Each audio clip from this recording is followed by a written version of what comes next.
राधे राधे दोस्तों, मैं आपको मार्गशी माह की पूर्णिमा तिथि और पूर्णिमा की कथा सुनाने जा रही हूँ।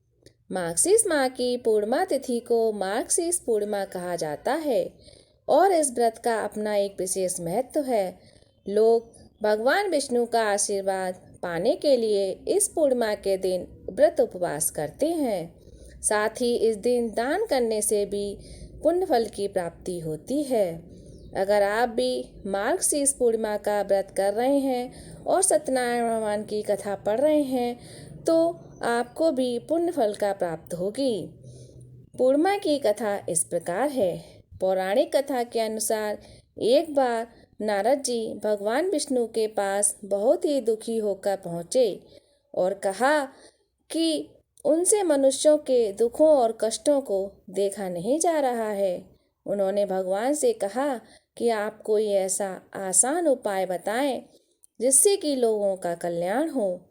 यह सुनकर भगवान श्री हरि ने कहा कि जो भी व्यक्ति सांसारिक सुख और मृत्यु के बाद मोक्ष प्राप्त करना चाहता है उसे श्री सत्यनारायण भगवान की पूजा व व्रत करना चाहिए। भगवान विष्णु ने फिर सत्यनारायण व्रत के बारे में विस्तार से बताया।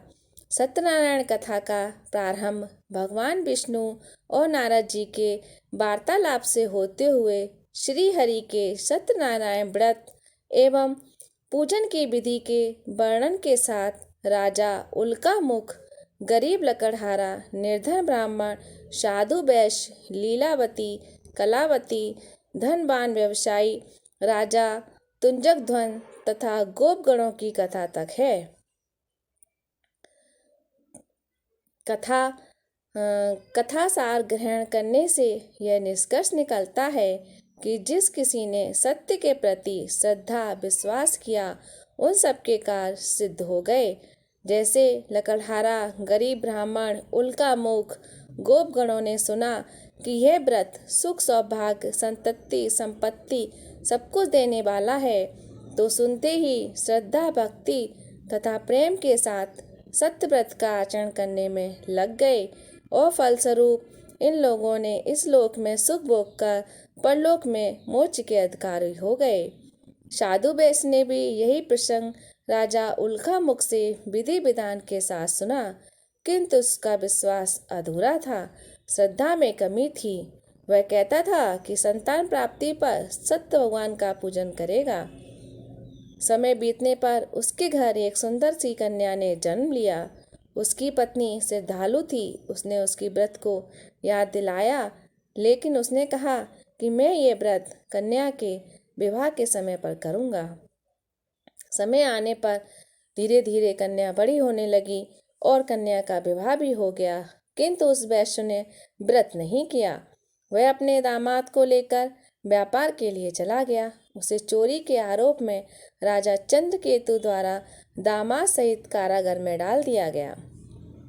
पीछे घर में चोरी भी हो गई। पत्नी लीलावती व पुत्री कलावती भिक्षा मांगने के लिए विवश हो गईं। एक दिन कलावती ने किसी विप्र ब्राह्मण के घर में श्री सत्यनारायण का पूजन होते देखा और घर आकर माँ को बताया। तब माँ ने अगले दिन श्रद्धा से व्रत पूजन कर भगवान से पति और दामाद को शीघ्र घर वापस आने का वरदान मांगा। श्री हरि प्रसन्न हो गए और स्वप्न में राजा को दोनों बंदियों को छोड़ने का आदेश दे दिया। राजा ने उनका धन धान और पितृद्रव्य देकर उन्हें विदा कर दिया। घर आकर पूर्णिमा और संक्रांति को सत्य व्रत का जीवन पर्यंत आयोजन करता रहा। फलतः सांसारिक सुख भोग कर उसे मोक्ष प्राप्त हुआ। इसी प्रकार राजा तुंजकध्वन ने वन में गोपगणों को श्री सत्यनारायण भगवान का पूजन करते देखा, किंतु प्रभुता के मद में चूर राजा ना तो पूजा स्थल पर गया और ना दूर से ही प्रणाम किया और ना ही गोपगणों के द्वारा दिया हुआ प्रसाद को ग्रहण किया। उसका परिणाम यह निकला कि राजा के पुत्र, धन धान, अश्व, गज, सब हाथी सब नष्ट हो गए। राजा को अकस्मात यह आभास हुआ कि विपत्ति का कारण सत्यदेव भगवान का निरादर तो नहीं है। उसे बहुत पश्चाताप हुआ।